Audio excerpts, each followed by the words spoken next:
Hello and welcome back to our online English class.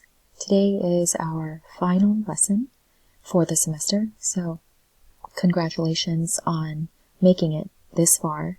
I know it's been a challenging semester for everyone because of the coronavirus, and I know it hasn't been easy to balance home life with everything else. So I'm very proud of everyone who was able to make it to the final lesson. Well, actually, we're not totally finished because we still have to take the test. So I'll send that to you via email this week as well. So keep an eye out for that. But we're going to go ahead and look at Unit 8. Let's do the listening activity first. So as always, circle the correct answer and also complete the chart. And think about how you can make complete sentences as you do this activity. Okay, so you can pause the video at any time, but I will play the listening audio twice. Okay, so here we go. Unit 8 Test. Section A, Listening. Good afternoon, Janice. Thank you for coming. I'm Ms. Rivera. Nice to meet you, Ms. Rivera. So, I see you're interested in the teacher's assistant job. Yes, I'm applying to be a teacher's assistant. Okay, Janice. I'd like to ask you a few questions. First of all, could you tell me a little about your background? Well, you can see from my application that I have a degree in education from my country. Uh-huh. I have been living in this country for 2 years. And are you currently employed? No, I'm not. I'm a student. Oh. I'm taking English classes at the community college. I've been studying English since I arrived in this country. That's excellent, Janice. Now, can you tell me some of your strengths? Well, I'm reliable. I'm always on time. And I get along with people, especially children. That's important in this job.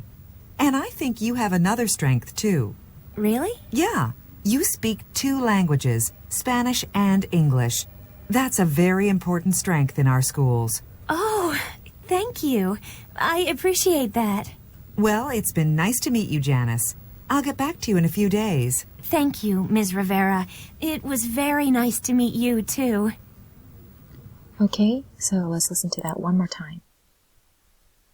Unit 8 Test. Section A, Listening. Good afternoon, Janice. Thank you for coming. I'm Ms. Rivera. Nice to meet you, Ms. Rivera. So, I see you're interested in the teacher's assistant job. Yes, I'm applying to be a teacher's assistant. Okay, Janice. I'd like to ask you a few questions. First of all, could you tell me a little about your background? Well, you can see from my application that I have a degree in education from my country. Uh-huh. I have been living in this country for 2 years. And are you currently employed? No, I'm not. I'm a student. Oh. I'm taking English classes at the community college. I've been studying English since I arrived in this country. That's excellent, Janice. Now, can you tell me some of your strengths? Well, I'm reliable. I'm always on time. And I get along with people, especially children. That's important in this job. And I think you have another strength, too. Really? Yeah. You speak 2 languages, Spanish and English. That's a very important strength in our schools. Oh, thank you. I appreciate that. Well, it's been nice to meet you, Janice. I'll get back to you in a few days. Thank you, Ms. Rivera. It was very nice to meet you, too. Okay. So let me ask a question before we begin. Who is talking in this conversation? Who is talking?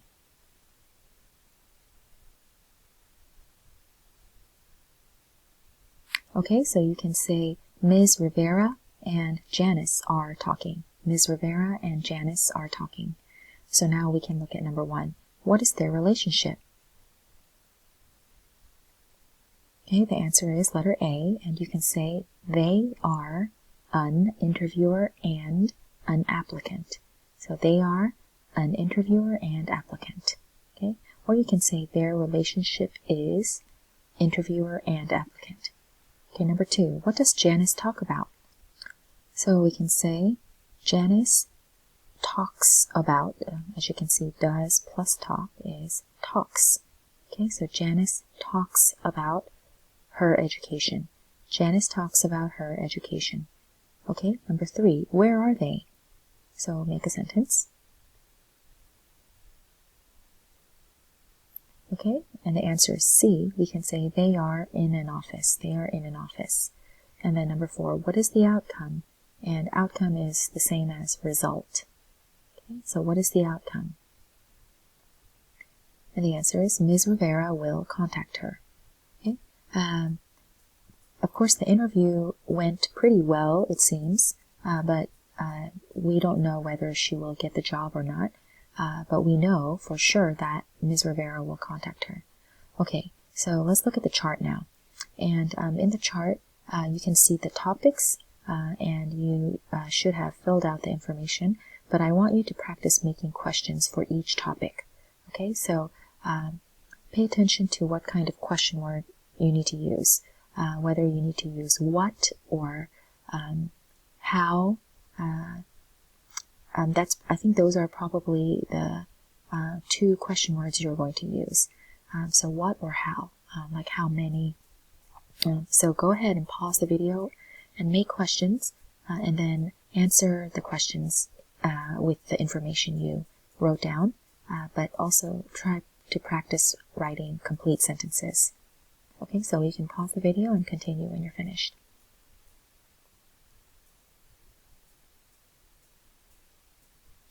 Okay, so for number 1, we can ask, what job is she applying for? What job is she applying for? Okay, so we can answer. The answer is teacher's assistant, but we can make a sentence and we can say, she is applying for a teacher's assistant job, okay, or position. She is applying for a teacher's assistant job. Okay, number 2, we can ask, what degree does she have? Okay, or we can just say, what is her degree? What is her degree? Or what degree did she get? You can also say that, but probably the most natural and common question is, what degree does she have? What degree does she have? So we can say, she has a degree in education. So we can actually also ask, what is her degree in, or what did she major in? We can also say that, what did she major in? So we can answer, her or she has a degree in education, okay, or her degree is in education. Okay, number 3, how many years has she been in this country? So we have to use present perfect tense for this question because she is still in this country. So how many years has she been in this country? And we can answer, she has been here for 2 years. She has been here for 2 years. Okay, and then if you remember, she also talked about learning English or studying English. So we can also ask, how many years has she been studying English? How many years has she been studying English? So we can answer, she has been studying English. Okay, if you remember from listening, she used a specific phrase. So practice making a sentence again. Okay, so we can say, she has been studying English since she arrived. Since she arrived. So of course you can say she has been studying English for 2 years, but the phrase she used was since she arrived. Okay, and then number 4, what is her current occupation? What is her current occupation? Okay, and she said that she is not working right now. but we know that she is a student. Okay, so you can say she is a student. She is a student. Or if you want to specifically talk about occupation, then you can just say she is not working, or she is not currently employed.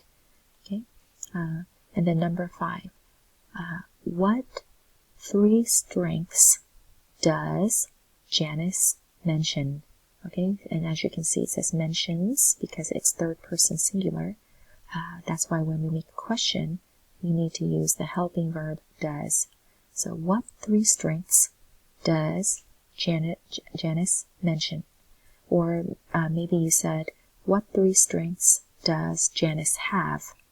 Okay, so we could say she is reliable, she is never late, and she gets along well with people.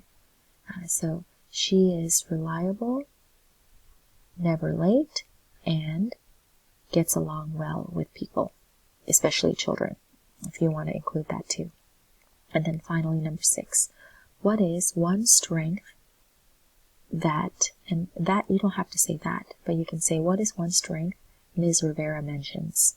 What is one strength Ms. Rivera mentions? Okay?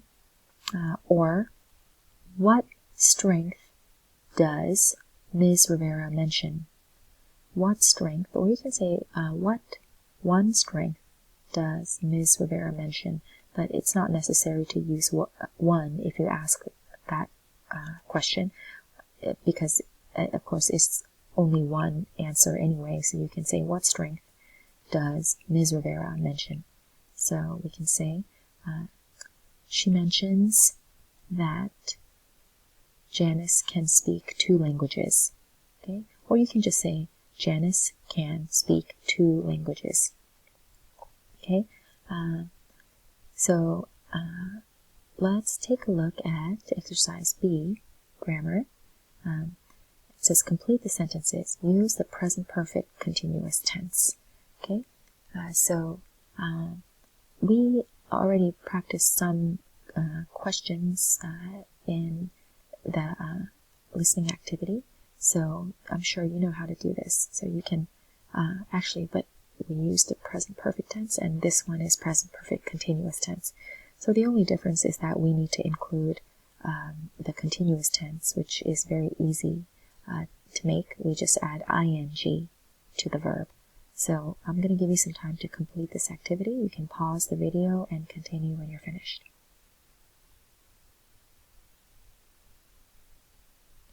Okay, so let's take a look at number 1. How long, and we can say have they been, this is the present perfect form, and then the continuous would be studying. How long have they been studying for a degree? So if we answer, we can say since 2017, because this is a specific year, specific time, so we use since. Okay, and if you want to make a complete sentence, you can say they have been studying for a degree since 2017. Number 2, have you been living in this country for a long time? Okay, and you can see that this is a yes/no question. That's why we start with have or has. Okay, no, I haven't. Okay, and this question is also often asked without the word living. You can say, have you been in this country for a long time? That's also a very common way to ask this question. Okay, and then number 3, how long has Josephina been working at her job? Okay, and then you can see 2 years, which is a duration, not a specific time, so we can use for 2 years. Josephina has been working at her job for 2 years. And then number 4, has Ken been practicing his English? Yes, he has. Okay. And then number 5, how long have you been waiting. How long have you been waiting? Okay, and then few minutes is also a duration, so we use for. Okay, so you can say, I have been waiting for a few minutes. That's the complete sentence answer, but of course you can just say for a few minutes. Okay, so moving on to exercise 3, or C. This is another grammar activity. Complete the sentences, and you can do the same thing. Pause the video and continue when you're finished. But before you pause it, you might be wondering what you're supposed to do. So if you remember, filling out or fill out is a phrasal verb. Same thing with put away, turn up, clean up, call back. Those are phrasal verbs, or more specifically, separable phrasal verbs, meaning you can separate them and put the object between them. Okay, so if you're still confused, let's do number 1 together. He's filling out an application. So again, the phrasal verb is fill out. Okay, but this one is using present continuous tense. So he's filling out an application. And since it is separable, you can say he's filling. Ooh, I don't know why that's so close together. That's weird. That's okay. So he's filling the application out. Okay, he's filling the application out. All right. So now you understand, hopefully, and you can go ahead and do numbers 2 through 5.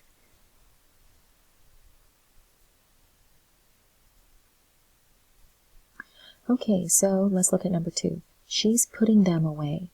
Okay, so we can say she's putting away the pots. Okay, she's putting away the pots. And again, you can see that them is the pots. So you can say she's putting the pots away. But just a quick comment and reminder, we cannot use the pronoun at the end. So we cannot say she's putting away them. That's incorrect. You can only say she's putting them away. So put the pronoun between the phrasal verb. But if you have the full object, then you can put it at the end or you can put it in between. Okay, just like this one, filling the application out, or filling out an application, or you can say filling it out. Okay, number 3, he's turning up the volume. You can say he's turning it up. Okay, and then number 4, she's cleaning the kitchen up, or she's cleaning up the kitchen. Okay, and then number 5, he's calling his wife back, or he's calling back his wife. Okay, so lastly, we want to do, or actually not lastly, because there's a writing assignment as well. But let's look at the story. So you can pause the video, read it, and then circle yes or no. If the sentence is incorrect, fix it. Okay, so you can pause it now. All right, now let's take a look at the story together. Sandra Jones has been working as a clerk at a supermarket for 2 years. She doesn't like working the night shift, and she wants to work with more people. She has been looking for a new job for 3 weeks. She has called everyone she knows to tell them about her job search, and she has done a lot of research online. She also went to a job fair at a community college and filled out several applications. Yesterday, she had a job interview with Mr. Leong, the personnel manager at The Best Haircuts. There is an opening for a full-time position as a receptionist. Mr. Leong asked her questions about her past work experience, her current job, and her strengths. She answered his questions with confidence because she knows she is a reliable and responsible worker. After the interview, Mr. Leong showed her around the hair salon. He also introduced her to some of the employees. Finally, he promised to call her back next week. Before she left, Sandra gave him a big smile and a firm handshake. Sandra really wants the job. She is also a good person for the job because she gets along with everybody. Okay, so let's look at number 1. Sandra has been working as a receptionist. And the answer is no. We can see here, Sandra has been working as a clerk. Okay, so we can change that to clerk. Okay, and then number 2, she has been looking for a new position for 2 weeks. This is also no. We can see here 3 weeks, so you can change 2 to 3. All right, and then number 3, Sandra doesn't like to work at night. Okay, and we can see here that it's true. She doesn't like working the night shift, so the answer is yes. Number 4, Mr. Leong asked Sandra about her strengths. Okay, and this is also yes. As you can see here, he asked her questions about her past work experience, her current job, and her strengths. Number 5, Mr. Leong called Sandra back 2 hours after the interview. The answer is no. Okay, he didn't call her back yet. Okay, so we can say Mr. Leong will call her back next week. Okay, Mr. Leong will call her back, or Mr. Leong promised to call her back next week. Okay, so finally, writing. Write a formal thank you email to Mr. Ken Leong from Sandra Jones. Use the information in exercise D to help you. Mr. Leong's email address is ken.leong@besthaircuts.com. Include reasons for saying thank you, something specific you appreciate, and an ending for the email. Okay, so if you remember, we talked about this in Unit 8, but it's very good to send a thank you email or note or letter to the person who interviewed you for a position, whether or not you get the job. And when we send a thank you letter or email, we want to make sure we write something specific rather than saying, oh, thank you for everything. That's too general. So practice writing. It shouldn't take too long. This is a good practice exercise because we write lots of thank you letters or notes, not just for interviews, but also for sorry about that. Also for when we receive gifts or our children receive gifts for their birthday parties. It's very polite to send a thank you email or note saying, thank you for the gift, but be specific about what gift it is. It's very polite to do that. Okay, well, we're going to end this lesson here, we're going to do Unit 9 in Part 2. So go ahead and go to Part 2.